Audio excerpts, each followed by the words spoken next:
यही हाल हम इंसानों को भी है। हम बच्चे हों तो बड़ा होना चाहते हैं, गैर शादीशुदा हों तो शादीशुदा बनना चाहते हैं, शादीशुदा कंवारों को हसरत से देखते हैं और कंवारे शादीशुदा को, बड़े बच्चों को हसरत से देखते हैं।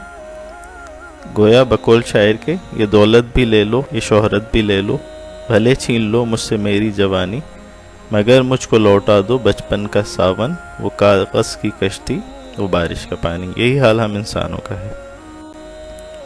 गर्ज ये कि इंसान लम्हा हाल में कभी खुश नहीं रहता। यही हाल पीटर का था।